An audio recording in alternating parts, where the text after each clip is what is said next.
Welcome back to the If I Knew You Better podcast. I'm Brendan Davis. I appreciate you joining me today on what feels like day 1,000,003 of the coronavirus situation. And of course, we have bigger issues in the world, and we're going to talk about a lot of things, including entertainment and comedy and coping with life in 2020 and all sorts of things, and hopefully have a little bit of fun while we also get real with my friend LEAH LAMARR. LEAH, how are you?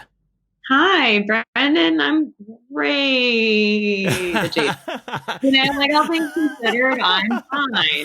Great adjacent. I like that's. I might Yeah, have to quote well, you. I'm happy. I'm alive. Yeah. And I have a roof over my head. And as far as I'm concerned, I think those are food in my fridge. I think I'm a pretty lucky individual at the moment. Yeah. No, I share those things, and I totally agree. I think that's something that we can't take for granted. Let me start. Let me ask you just to give us sort of a short bio, just kind of from whence you came and then how you got here, and just, throw out whatever kind of relevant little tidbits that occur to you that you'd like to share. And we're going to get into a lot of stuff today. Yeah. Well, I was born and raised in New York, and then I went to college in Virginia, the University of Virginia. And then I went back to New York and lived amongst Satan in Gotham City and all those who dwell there, and had some jobs outside of the entertainment industry, which did not serve me emotionally or spiritually. Finally moved out to Los Angeles, started pursuing a career in entertainment full time, and, have done everything across the board in acting, from off-Broadway to commercials to web series to feature films to television shows. I'm a comedian, so I get to travel around the world, so to speak. And my life has been a blessing since I've been pursuing entertainment full time. Well, I remember, just for context, I mean, I do this kind of carbon date myself, and if I have a previous connection with somebody I'm talking to, I met you. I remember it was fall of 2015. I met you at the Leslie Kahn Comedy Intensive workshop, where I was sort of doing research. I never had real illusions of being an actor or a comedian, but as a filmmaker, I was interested to get better at understanding and working with people. So I enrolled, and of course, I was like the one person who I felt like a tourist the whole time, but I had a great time confirming that I made the right life choices. That okay, so this is not what I should be doing, but it's good that I can understand a little bit more. But it's been really cool to see, what you've done since then, because it seems like you were relatively, like, you'd been in LA for a minute, but you were relatively early, I think, in your journey here. Yeah, I had just moved out when I took that class. That's right.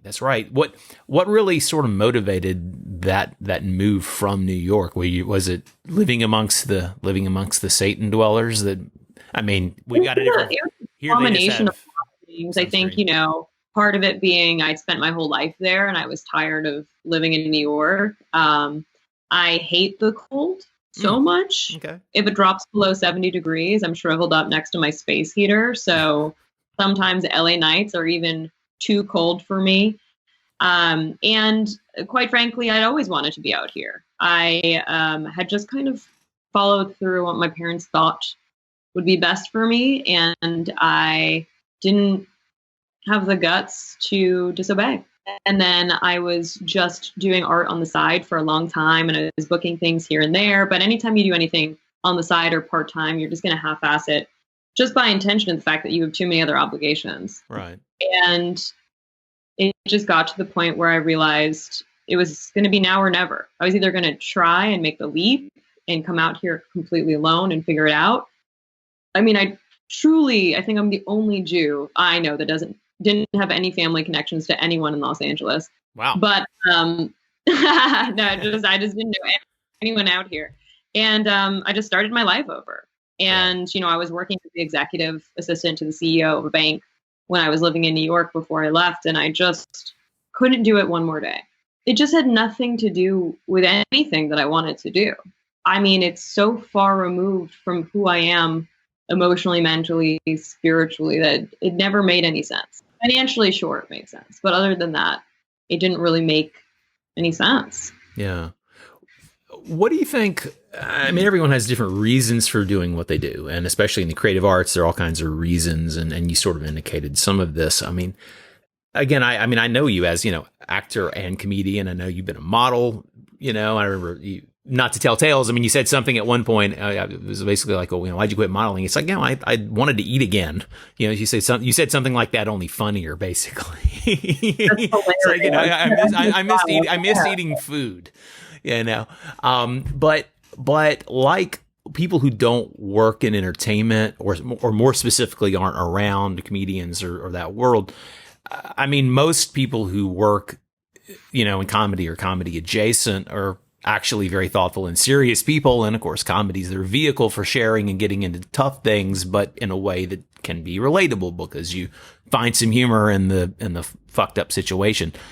What motivates you? I mean, besides like being a funny person, what motivated you to really pursue comedy? I mean, is that something that you had in your head when you came here, or is that something you really discovered?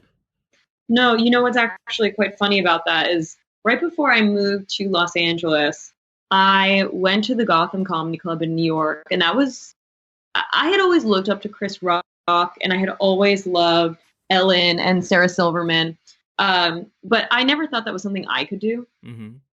And I remember it was one of my final nights in New York. I, at the time, had been modeling for an evening gown company, doing all their showroom modeling. And my modeling manager, she asked me to bring she also was a stylist, and she also was a fashion designer.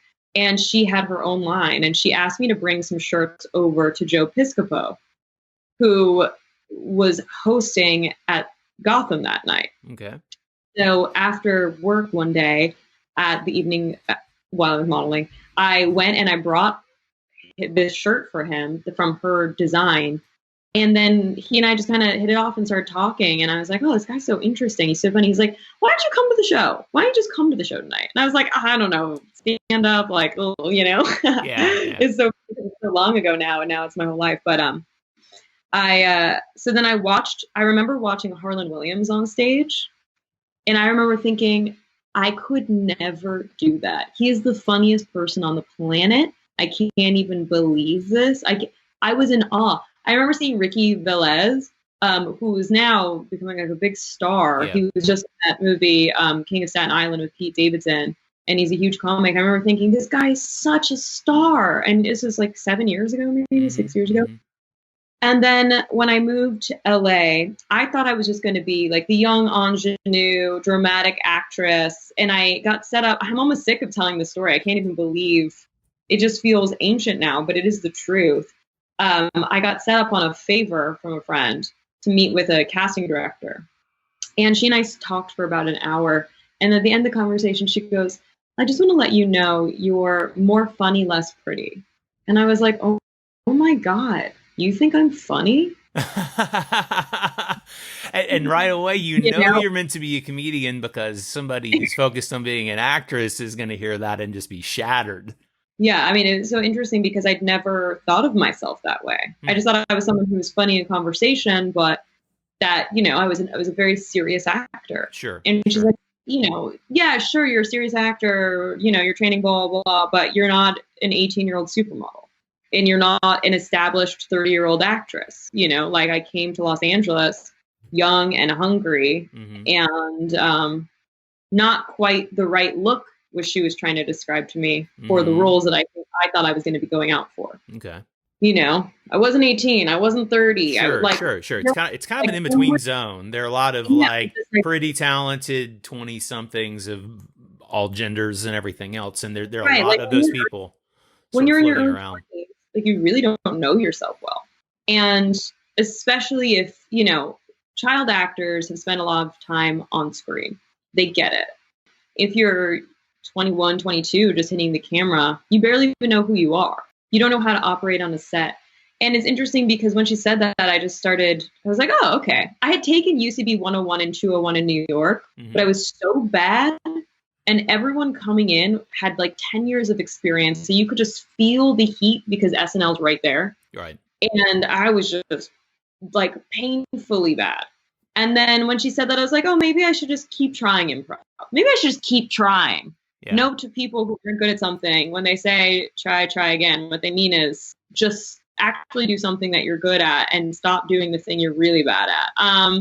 No, I don't think that's true. I think, you should try until you succeed, of course. But well, unless you're kidding yourself. Right, of course. I mean, or you outgrow things. My first career was almost rock star, and it was a legit thing for about 8 years of my life. But at 52 years old now, that's not a different. I have other journeys and stuff. Yeah, other focus. So you have to be aware of who you are and where you are in your life.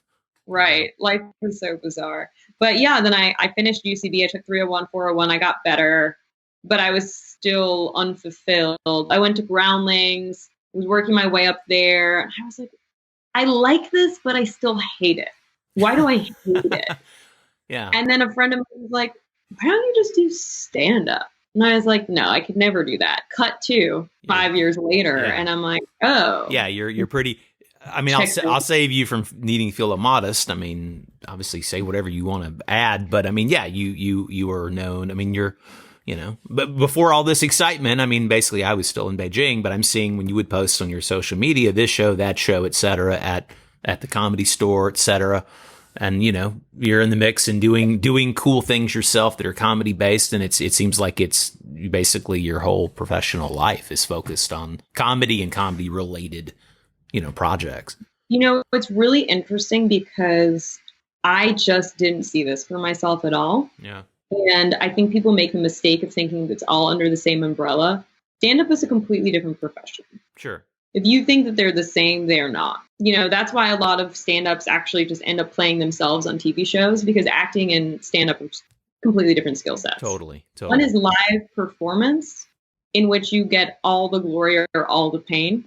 And the other, there's a massive crew surrounding you. You have the lines written for you. You are, you know what I mean? Like, it's just, you're acting, you're reacting, you're doing the same thing over and over and over. Maybe even if it's just like 6 or 7 lines, it's not even close to the same thing. Mm-hmm. Yes, you're still performing. That's as close as it gets to being the same thing. But the lifestyle, the technique, I mean, there's so little overlap. Mm-hmm. Of course, you can carry some things over. And of course, there are actors like Robin Williams, genius, dramatic actor, and hilarious comedian. I think Dave Chappelle is one of those guys. Hilarious comedian, genius actor. Yeah, he's a fantastic actor. I mean, Jim Carrey, same. Yeah. Mm-hmm. But I do think, that there's less overlap between dramatic actors and stand-up comedian. I love both so much. And coming as a theater-based actor and then moving out here and going into stand-up, there's, I've just been afforded a lot more opportunities based off the fact that being a woman in comedy is less prevalent. I mean, 5 years ago, there were way fewer women in comedy. Now it feels like there are a lot of women in comedy, but still, when you look at marquees, it does feel like there are fewer women than men. Yeah. I did a show, literally my last show before the pandemic hit. I was at the comic strip in Edmonton in Canada, and a couple of women came up to me and they're like, "You are the first female comedian we've ever seen." Seriously? I almost cried. I couldn't. Man. I was like, "What?" Oh, I was also the first Jew they'd ever seen, but that's a different story. That makes sense. But for it to be their first female, I was like, "Wow, I'm honored and I'm also scared." That's like a twofer for them. That's great. And it's not that they don't book women there; they do. It's just maybe a few people go to see comedy there, but there are also just fewer women in general in comedy. Yeah. But also stand up has lent itself to more opportunities for me for hosting. Right. I was guest hosting on What the Fashion on E. Mm-hmm. And that's so fun for me, getting to just be myself and tell jokes. And I mean, it's really freeing. It feels like you have a little bit of ownership over your career in a way when you're able to just tell jokes that are yours. Mm-hmm. I imagine that might feel freeing for people who do reality TV, although I'm sure some of it's scripted, but whatever. Yeah. But yeah, I never saw this for myself. I saw myself being the lead of a trilogy series in a very dramatic, I mean, it's just really delusional. Total delusion Like costumes monster. with high lace collars and stuff, or Well, that I still contemporary, think or for me. sure, Yeah, sure. you don't get skin this pale and not get to do a period piece. Yeah, But yeah, good point. you know, but I feel very fortunate that I'm able to make, for the most part, my living from being an entertainer. And it's been a winding road. I mean, I'm working on multiple pilots with other comedians, other producers. I've got a couple of projects and irons on the fire. I do my podcast, which I used to record at the Comedy Store until, pandemic. Right. And my podcast is Falling in Love with Leah Lamar. Ironically, it has nothing to do with me. I just set two single friends up on a date on the podcast and then see if they fall in love. I also have a very silly, fun web series that I have with my girlfriends, Carly Tamarin, called The Real Witches of West Hollywood. We ran around the festival circuit last year and just had a blast. We premiered at Dances with Films, at the Chinese Theater, which was like such an honor to see my work that I had written, starred in, created, directed, edited, everything just up on a screen and watching my friends watch it. It was so surreal. Yeah. But I will say this, my career has been very nonlinear, and it's been very much, I make everything happen.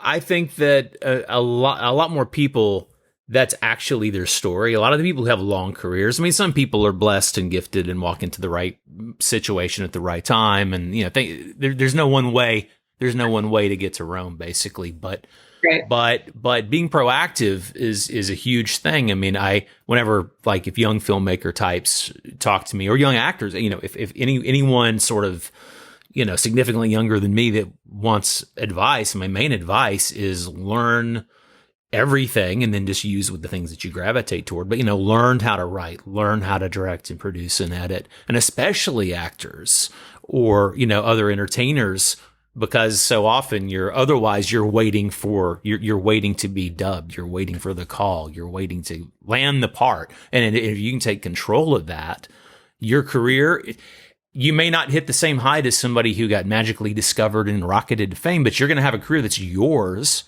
and you're going to build something, and it's going to be more long lasting.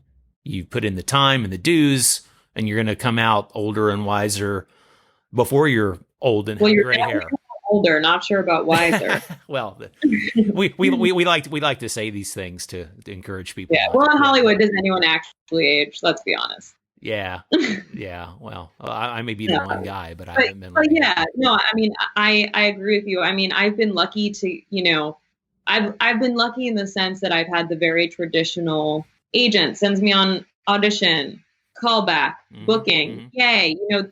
There's nothing honestly more gratifying to an actor who's seeking validation from the God-sized hole they have from their childhood, to just get a call saying you booked a job that you didn't even know anyone and you didn't get help and no one helped you. You just booked the job. No greater feeling, truly. But if I sell a show that I wrote, I mean, it brings me to tears thinking about it. I totally understand. I've got a pilot right now that I'm talking to manager about, trying to get it out there, just getting started, and that would be like the lottery win of my own career, like bigger than movies I've been involved in or have in the works. To be the biggest thing ever, something you created that's your voice. And in your case, you would be in it. In my case, I would be, just making it, but that would be the same level of validation for your voice and your point of view. I mean, that's the thing, is that I feel like I need to be objectified for more than just my body. I also want to be objectified for my brain. There you go. Nice. But it's time for, I think I have a lot of interesting stories to tell. And, some of them are my story, but for the most part, it's my story adjacent. And I think that there are a lot of people like me. And I'm excited. I'm excited by the prospect. I think there are a lot of people who kind of like live in fear of oh God, you have to be a slasher now. You have to be able to do everything. And there are some people who kind of thrive on that. Because I remember there was a time maybe like 4 years ago where agents and managers were like, you just have to be one thing. Right. because then otherwise it seems like you're not focused and blah, blah. Now it's like, no, we need you to make a sketch. We need you to tell more jokes. You need to book more shows. You need to do this. And it's like, I feel not ahead of the curve, but I just feel on the curve. Yeah. Well, you I totally are. feel lucky that I know how to edit audio and video and have a podcast and web series, and that I know how to produce, and that I know how to make a call sheet, and that, it gives me a lot more respect and empathy and understanding for every single person's job who I work with on a set. Well, that's part of why I wanted to talk to you, among many other reasons. I mean, Because I've seen you do that. I've seen you. I mean, we're not like close friends, but I mean, I've known you or been in touch with you at specific moments along this last 5 years, and just watched things through social media. You can even just stay halfway current with what people are at least putting out in the world. And so, seeing what you've been doing, I mean, you're one of that handful of people who I've seen, and I've just been really pleased for the way things have developed. And obviously, I mean, nothing's easy. I mean, it's not about it being easy, but I mean, I've been really impressed with what you've done. And let's maybe talk about comedy a little specifically. And I want to end up getting into what you're thinking about bigger issues, longer term passion projects, longer trajectory stuff. But so you mentioned how kind of a random meet with Joe Piscopo led to this awakening about comedy. And, totally. And out here, I mean, people who know comedy, and these days, anybody who listens to things like Mark Maron's show or Patton Oswalt, I mean, you sort of hear like the mythology of the store and the improv and like the scene kind of in the U.S. and how, the kind of the meccas of comedy. And this Comedy Store is one of those. I mean, it's arguably the most relevant place. It's one of those handful of places that is really Thunderdome. And, you've been able to get in there and establish yourself in your niche and to build and grow, and hosting that podcast, et cetera. How did you really get into the store? I mean, did you start by doing open mics around town, and you ended up, I mean, how did you, or was it a random thing where you met Jeff Ross at a bar mitzvah and he thought you're funny? I mean, is it one of those, oh yeah, no, it's actually a really crazy random story like this, or it was 2-3 years of slog? I mean, it's interesting that you ask that, because the Comedy Store feels like my home. Like, I feel like I grew up there. And a lot of comedy is about hanging out. What's interesting about comedy versus acting is that with acting, you're not just hanging out with Angelina Jolie in a back room somewhere and chatting her up, and then possibly her being like, let me put you in a project. Right. The thing about comedy is that even the top talent is standing in the back hallway with new comics. Yeah. Everyone, even fans, access is so much more immediate. You're literally on a stage and you're a foot away from a stranger. Yeah. When you're on a A-list set in New Zealand shooting, these people are so out of touch physically, emotionally, you know what I mean? It's like, you literally can't get to them. But with comedy, you just have access to everyone. And so a lot of it is really just being present and doing good work and keeping your head to the ground and not being a pile of human garbage. And I think, I started out, everyone starts out bad, very bad at comedy. Just ate dirt a lot. And so people stay there. Yeah. Yeah, of course. Some might say I've always stayed there. That was not No. And I had a girlfriend who was working at the Comedy Store at the ticket booth, and she's like, come one night. And I was so terrified to step foot there. It just seemed so intimidating to even just show my face, even just to go watch. Literally just to go watch comedy felt intimidating. Yeah. And I went, I was like, oh my God, this is the coolest place in the whole world. That was my first thought, was I want to know everyone here. This is the coolest place in the whole world. And then slowly over time, I started dating one of the guys that worked there, tales old as time. I started doing roast battle and really immersing myself in the comedy scene that way. That's Jeff Ross, Brian Moses, their show together. Love those guys. That Jeff is, they're both the best. I absolutely adore them. They've really, really given a space for new comics to have a sort of talent showcase. Mm-hmm. And, people just started to know me and see my comedy, and I was just going to a ton of open mics, and we all know each other. Yeah. It is a small community, and then you kind of grow up together in classes. And so I just been around, and then, you become friends with bigger comics who then want to take you on the road. And that's how I got to Comic Strip Edmonton.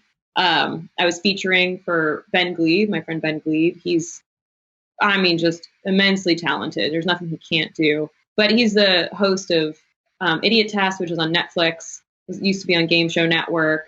And he's just a genius brain, and he can improvise an hour-long set and everything would be funny. Wow. He's so good. But so he took me out on the road with him, and it's so great because people just start taking chances on you. And if one person takes a chance on you, someone else is likely to take a chance on you. During the pandemic, still happening, the Laugh Factory reached out to me in Hollywood, and they're like, they have a live stream every day, and they asked me to come and do 15 minutes. And I was like, oh my God, wow. Cool, and it's fun. It's just every opportunity leads to another opportunity, and you never know where it's going to take you. I did my friend Menachem, he is so funny and lovely. And he said, I want to book you on this show. It's for Jews. And I was like, great. That's already my audience, obviously. And if you can't see my face, just know it's very Semitic. And he was like, yeah, it'll be fun. Just come do like 15 minutes. We'll just have a good time. And I was like, great. I get there, and it's all Hasidic Jews. I am not a clean comic. Yeah. I'm just not that advanced mentally, emotionally. I love a fart joke.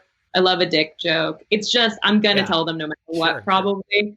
I remember I was did a show last January in New York at Gotham. Ironically, I had a full circle moment where I was doing a new talent showcase in New York, because I was also doing an off-Broadway show there for a couple weeks. And Jerry Seinfeld and Jim Gaffigan dropped in on the show.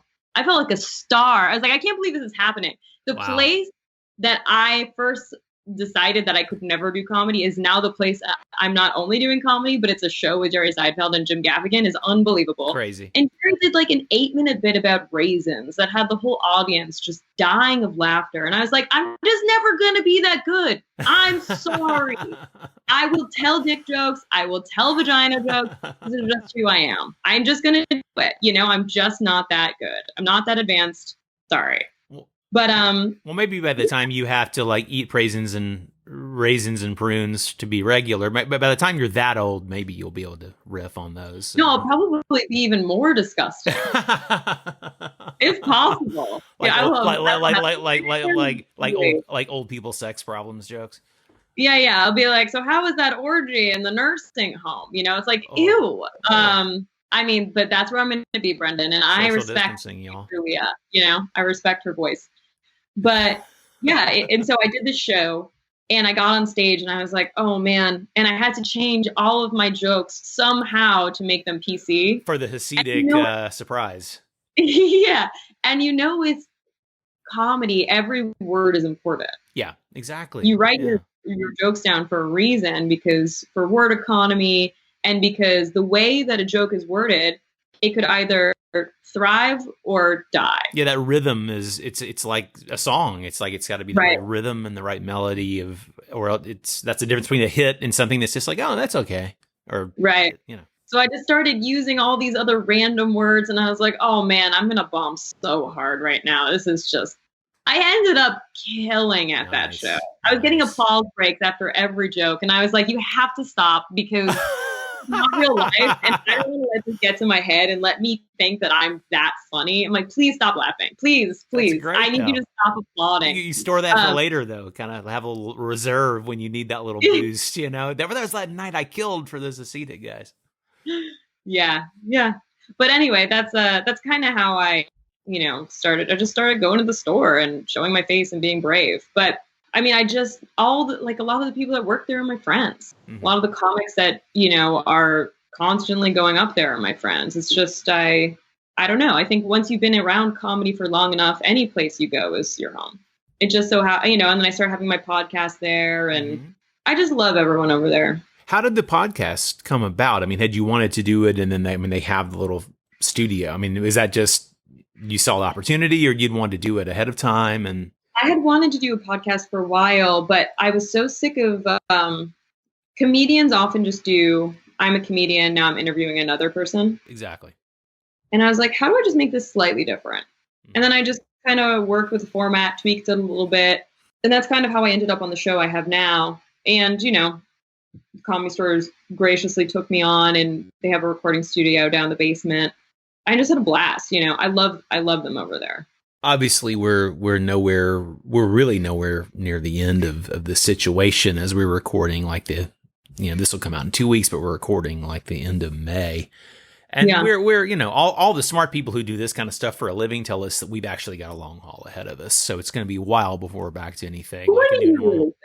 Oh, I really think that's 100% accurate. Until there's a vaccine or effective antivirals and immediate testing, you're not going to have international travel, right? Or there are going to be restrictions in place where if you want to travel someplace, and this will happen within countries as well, but you will have to do a quarantine, like with New Zealand opening up for filming. Yeah, but international inbound travel is mostly blocked. If you show up, first thing you do is you quarantine for 2 weeks. You're tested, but then you're still quarantined. Mm-hmm. And then you're tested again.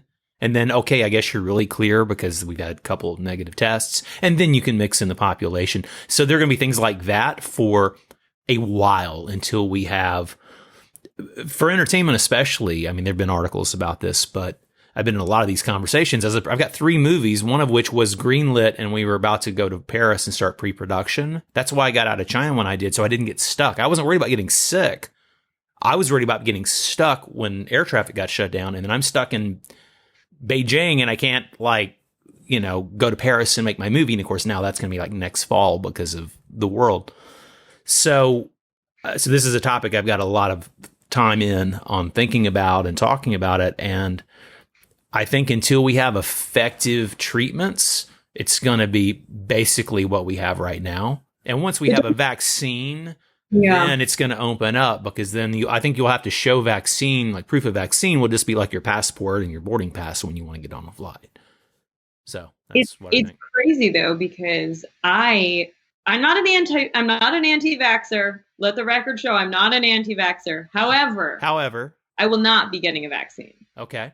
Anytime I get a vaccine, my system is very sensitive. This is why I take Safer at Home really seriously. And it's also one of the reasons why I'm not at the protest right now. Yeah. My body is too sensitive. Yeah. Anytime a doctor gives me a normal dose, I have to cut it into thirds. Really? Okay. Yeah. So my body just literally can't. I mean, I don't even know. I remember I was prescribed Adderall, ADHD baby, what up? 5 milligrams. That is the lowest dose you could possibly take. And it overwhelmed my whole system. And I was constantly having panic attacks and I couldn't breathe. Wow. 5 milligrams. And that's, people usually take like 40 to 80 a day. Jeez. And so I couldn't handle it. Medicine, anytime I take any sort of antibiotic, mm-hmm. I almost always get another infection immediately after because of the antibiotic. Wow. My system is and I had bronchitis 3 times in a row. So I'm just very wary. I've got like a wonky lung. Thank you. I'm not perfect. And there's my imperfection. I told it to you all. I won't tell you which one. There's no one is wonky. And I refuse to be around everyone. I mean, I still walk all my groceries, even though they've said, you can't, it's really hard to get it off services. I'm like, yeah, but I don't want to be the 1% of people that get it from an accidental touching of a grocery. Totally. I just won't. I just won't be that person. Very cautious. Totally. But the one time I got the flu vaccine, I've gotten the flu vaccine a few times, mm-hmm. but the one time I got it 2 years ago, I then got the flu for a month and was deathly ill, couldn't leave my bed, was okay for a week, and then immediately relapsed and had bronchitis for 3 weeks. Wow. And I was like, yeah, that wasn't worth it. I wasn't sick until I got the flu vaccine. Yeah. And I'm worried. I'm honestly worried if I got the COVID vaccine that I would get it so bad that I would end up on the ICU. I'm like, I'd rather just try to avoid it. Yeah. Well, the good news is by the time there are vaccines, there will by that point, there will also be the instant. You'll probably be able to sign a waiver, get a test. I mean, you'll still be able to travel, of course, but But yeah, by the time we have vaccines, by definition, we will also have antiviral treatments so that if you do get the thing, you can hopefully be treated, et cetera. So no, I haven't taken the flu shot in over 20 years because I also used to react badly. And I rarely get sick. Like I almost never get a cold. I have seasonal allergies a little sometimes, but I almost never get get a cold or get sick. I'm just lucky. Brendan, if we were in a room and if we were in the house and you were in the kitchen and I was in the bathroom and you sneezed and we were on separate floors, I would get malaria somehow. Like, wow. Well, I don't even have it. I talk about a recessive trait or something. Yeah. Yeah. Very Jewish. No, and even before the pandemic, if someone is coughing or sneezing, I'm covering my face from them, no matter what. Yeah. And now with the pandemic, forget it. I'm not going outside. Yeah, no, my girlfriend's, back in Beijing, that's where she lives. And ironically, when all this started initially, and before everybody thought it would maybe spread to the States, I was involved in trying to help get a bunch of PPE to places that were short in China. And then I've been involved with helping people, and I don't take a commission. There are people who've done this as a job, and I've probably given up $100,000 in commissions, but have helped move tens of millions of pieces of PPE back to the US from China now. And my girlfriend sent me a big care package. So, I mean, I don't have enough for the neighborhood, but I've got 20 masks and big box of gloves and the things that you need. And yeah, I barely go. I imagine you've never been here because you aren't that kind of friend, but we have a common friend. I'm subletting my actor friend's place right here in Los Angeles, and I just barely go out. I go out on the balcony. That's my exercise, and I do some stretches. Yeah, it's a wild Friday night. Pretty much. Well, I'm a boring middle-aged man, but but I enjoy it though. I'm not mad at that. I'm happy with where I've landed at this point.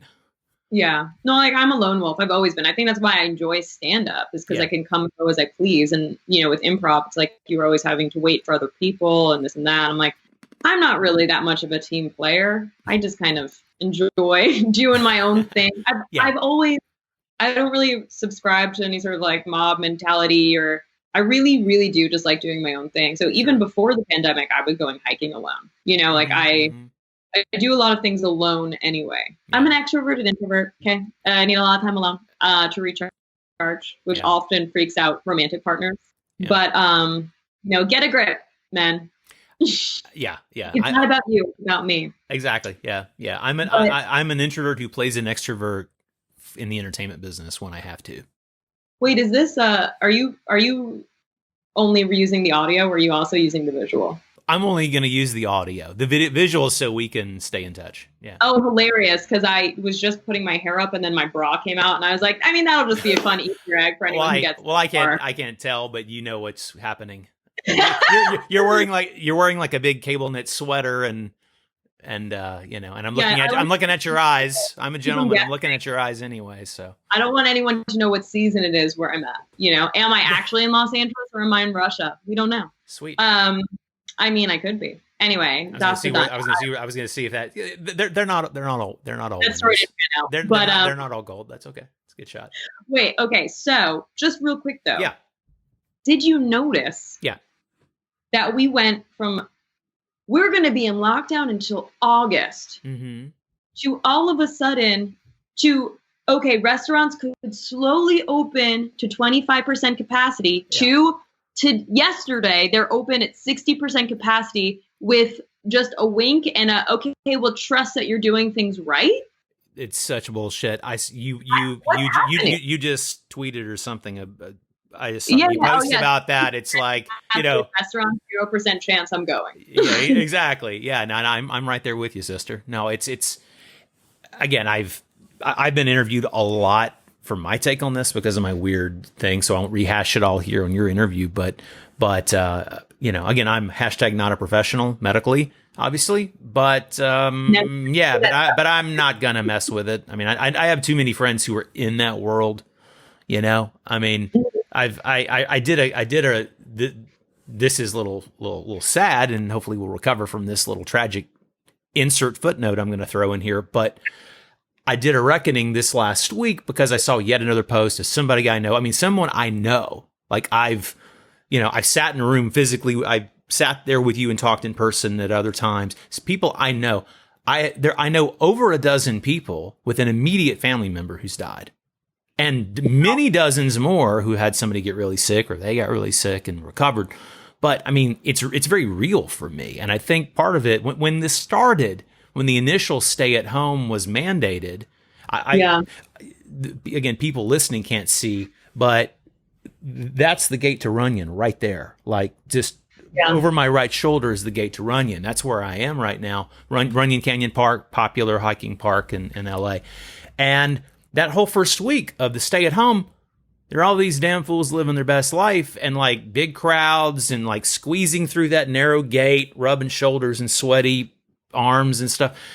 I'm like, what do y'all not get? This is going to be, potentially a hot spot for this. And, I just, because of I do a lot of business consulting on international relations and business, and it's a whole other part of my life that's, that's separate from this a bit. But I mean, there are people in my orbit who are actually like have have global credentials in this stuff. And I listen to what they have to say.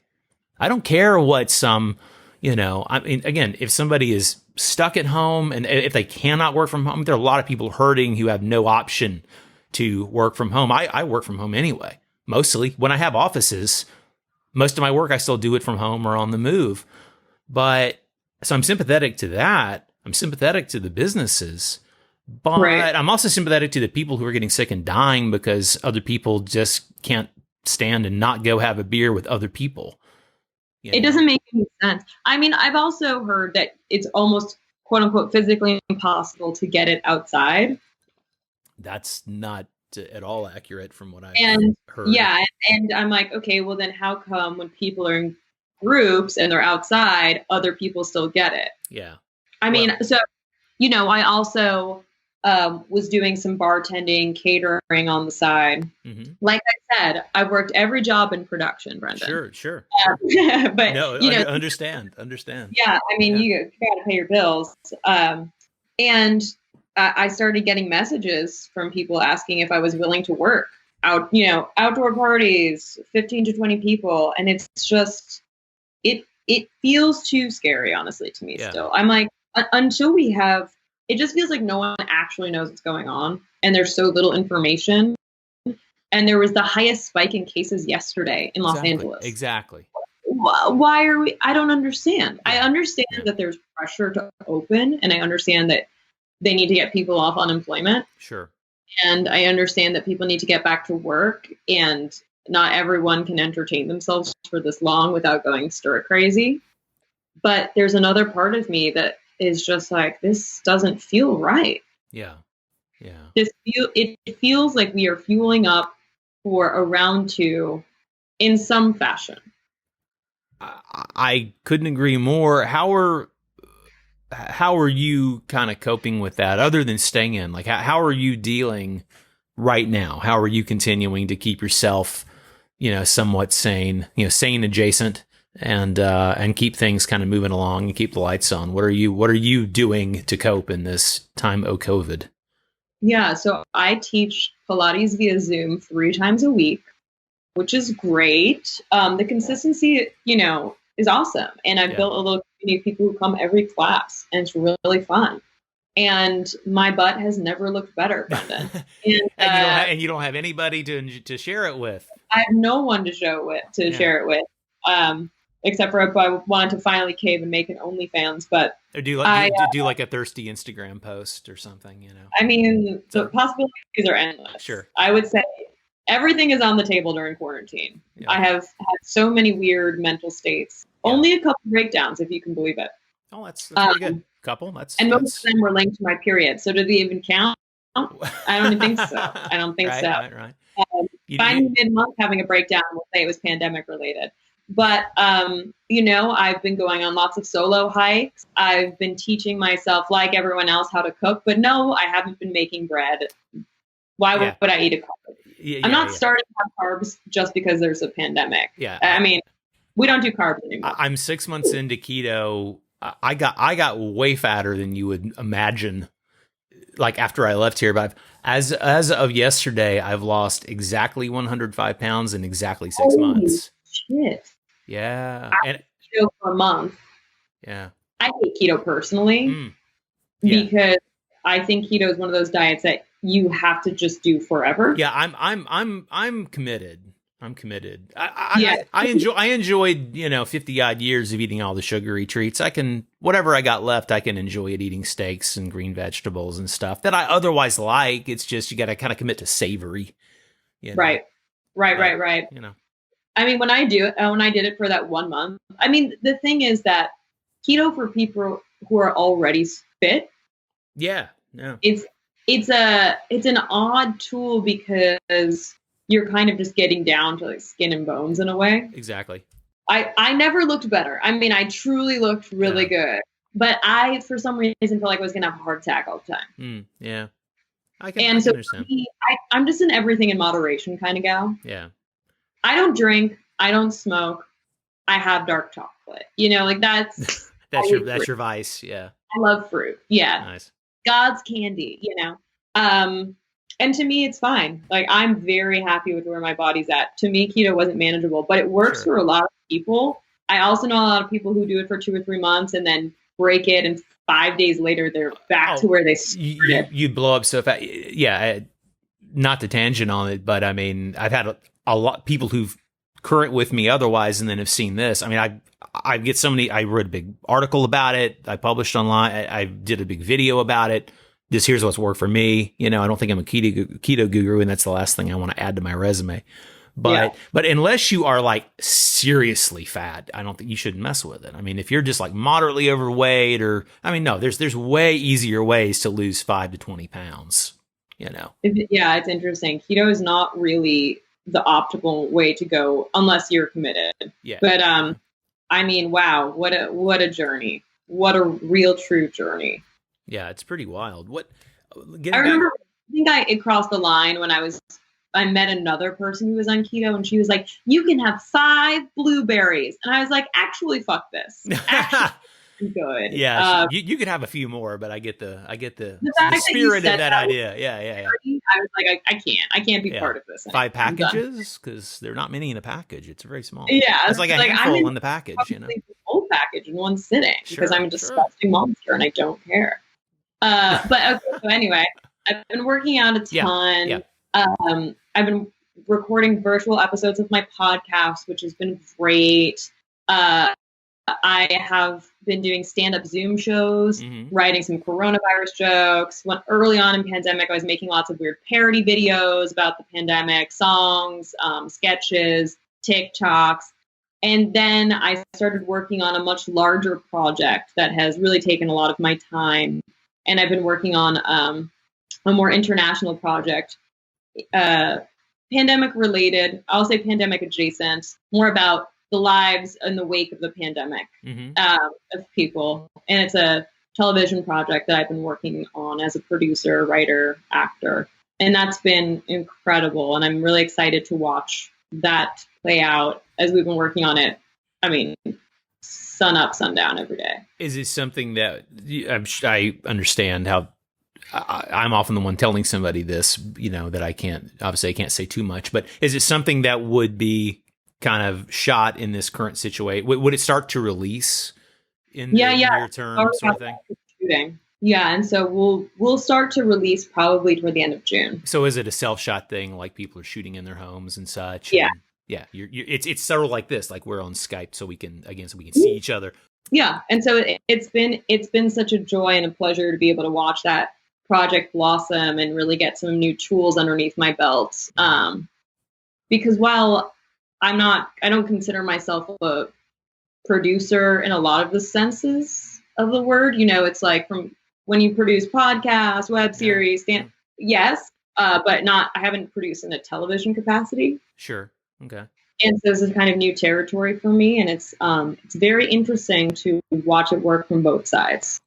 What are some of the things that you've learned? I mean, the thing that I dropped in earlier about encouraging actors to. I mean, producing is the main thing. if you're an actor and you want to pick one other skill to learn, I mean, writing is maybe the most immediately applicable, but I think producing is the longer term skill, because that's about people who don't know our business. I mean, basically producing is sort of like, it's like creation, project creation, management, finance, distribution. I mean, it's really, you're the person who's helping to create the thing and put it out there and decide who lives and who dies along the way. And so, Right. and yeah, I mean, you've obviously got a lot of experience now. I appreciate the modesty, the moment of modesty. We have that on audio, but the fact is, I mean, you are a producer. What are some of the takeaways for you? Like, what's it meant to you to be stepping into that role?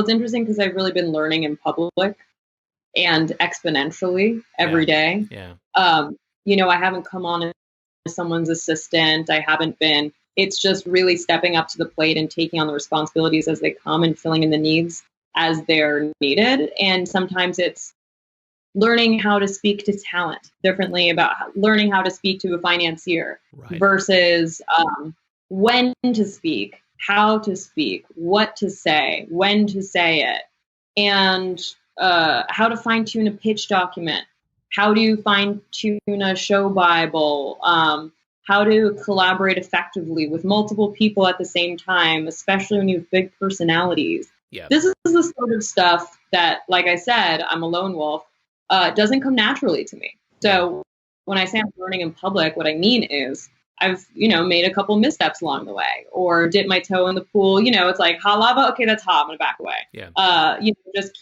It's a lot of trial and error, figuring things out, learning where you fit into a group, and what skills make you essential and different than other people's skills. Because I'm a very good story producer. And I've learned that through this, that I really know how to take an idea and make a compelling story from start to finish and help someone fine tune their script to make sure that they're hitting all the beats that they need to make in order to have a dynamic story that people would want to watch. And I didn't know that I had that. I mean, I've written other pilots. We're kind of like in development on one, and there's like lots going on. Yeah. But I think I didn't realize that specifically was a skill that I had. And then, there's a lot of bringing in other producers, talking to editors, talking to ADs, figuring out how to collaborate. Right now it's an international collaboration. We're talking to people in the UK, New Zealand, Copenhagen, Mexico, China, thanks to you. And so it's been really interesting trying to get everyone together on the same page, on the same foundation, dealing with SAG, dealing with finance. I mean, it's just, there's so many elements that when you're just an actor and you get to show up to set, do your thing and then leave, it's very different than, it is honestly the difference between being a pregnant woman and being a man. It is. That's a good analogy. That's a great analogy. It's like being an actor. You show up, you jerk off, you get out. When you're a woman, you get pregnant, you have the idea, you have the baby, you carry that thing to full term. You're around for so much longer. You have to put together all the elements. The kitchen is within you. You're cooking everything together to make this baby happen. And it's a lot of work. I think that's my pull quote for the show notes for this about the I'll have to transcribe that to get that right, but that's a great. I like that a lot. That's my and trust me, I love jerking off. Who doesn't? That's all I knew. What I knew was show up, do the work, and I'm not saying acting is easy. Acting is so, without the talent, you have got nothing. Yeah, everyone plays an important role. It's just very different.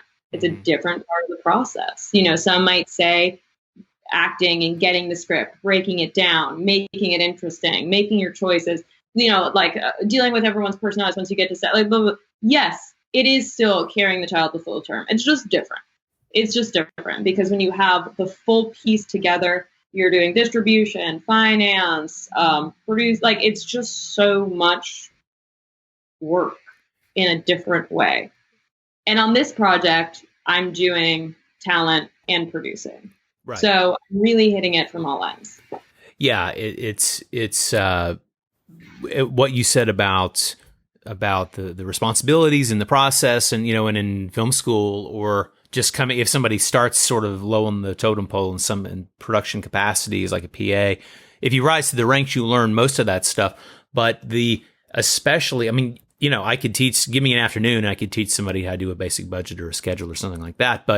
But the personality, the relationship management, and the political interpersonal dynamics aspects of this industry and working on a set versus working in post or dealing with financier. Like I have a totally different vocabulary. One project, it's mostly Silicon Valley. It's like tech wizard investors. One of our projects, it's like mostly like people who made fortunes at Google, Facebook, Amazon, Apple, whatever. And then other projects, it's completely film investors. Right. And they might as well be on different planets. Like, right. They all want to make money, but they have different motivations for why this thing and how they think about it, how they talk about it. And so you have to learn not just some broad category of finance. You have to learn specific issues specific to those people, and being sensitive to that is it's what lets you have a career instead of maybe getting lucky once and smashing into a wall. But it's also it's how you build it's how you build longevity. I mean, what are you? I won't keep you too much longer, but as we sort of land the plane here, because actually, an hour has flown by, which is crazy. Mm-hmm. What are your hopes for the future for your specific career? And if you want to add in some thoughts about humanity as well, because we're not to be flip about it. I mean, I'd like to qualified by saying that you mentioned the protests. I mean, again, we're recording this. Who knows what happens in 2 weeks? This comes out in 2 weeks. Who knows what the new thing that's on fire is that everybody's talking about? So we're talking about the protests over George Floyd and et cetera, et cetera. But it's so much more. So we're in this crazy time. You're somebody who's able to find the humor in the human wreckage that surrounds us, but this moment will pass. It's impactful. It's going to leave a mark. It's going to leave a lot of scars, a lot of invisible scars, as well as some visible. But we will be past this and back to we'll be in some place where we can at least, maybe laugh freely again. I mean, sure. What are your thoughts and hopes for that, for maybe that near term future, and then longer term? What's your blue sky for your career, if I can ask? I mean, obviously everybody wants to be known for doing what they do best, and I assume that's the same for you, but what does that look like? So in terms of humanity, if we don't vote Trump out in November, I just don't know what's going to happen. I do think that there will be some sort of large scale movement, war, anger. I don't know what you want to call it. Yeah, the preseason is happening right now. The preseason games for that have already started. Yeah. Right. And the pandemic has really highlighted the socioeconomic differences in our society, as long as our cultural differences, because we don't have more to focus on besides people right now and the lives of those people. And so in a way, it seems exactly the right time to have a social justice movement, because this is a systemic problem with our political system, not at all caring for the people. And we have a government that doesn't understand politics. What I mean by that is Donald Trump never at any point held an office before he was president. He's a businessman. He understands business.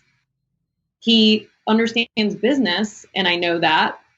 However, he's marked churches as essential businesses so that they can have people come in, which is exactly opposite the separation of church and state. Exactly. And so in my mind, I'm thinking it's time for a revolution, and that's what's happening. That's why people are burning buildings down. That's why it's so much more than oppression. And it's just the system has to end. It's broken. It's always been broken. And Donald Trump is a perfect symbol of what's wrong with our society.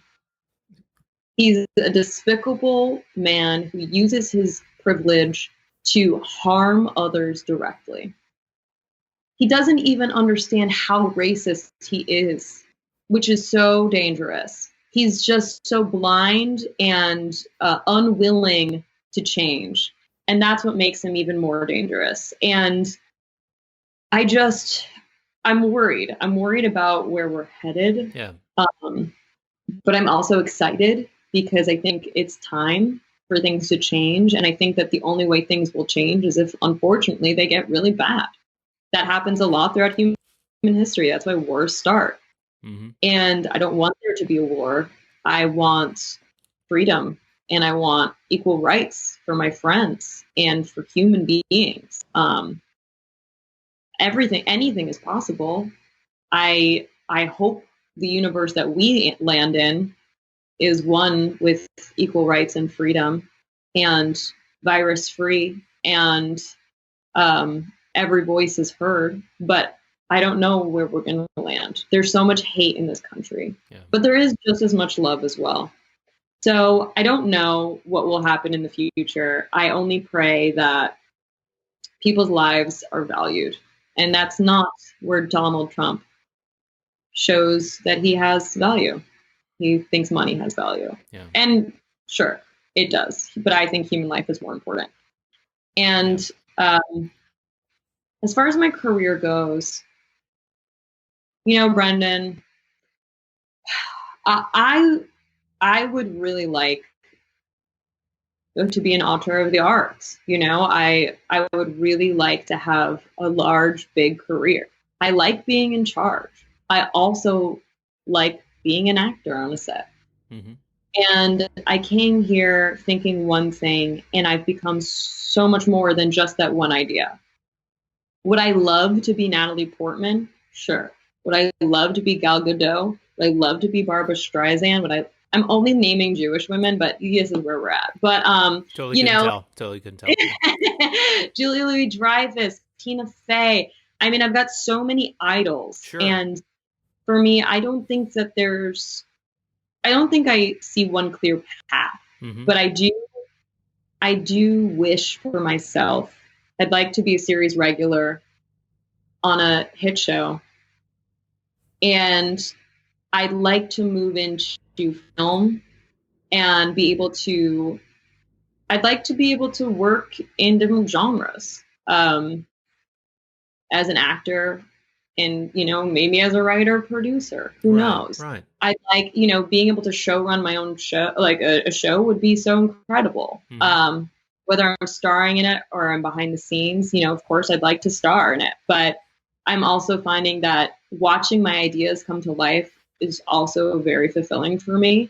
And I don't see why you can't have it all. I mean, that's what Tina Fey does. 30 Rock was her baby.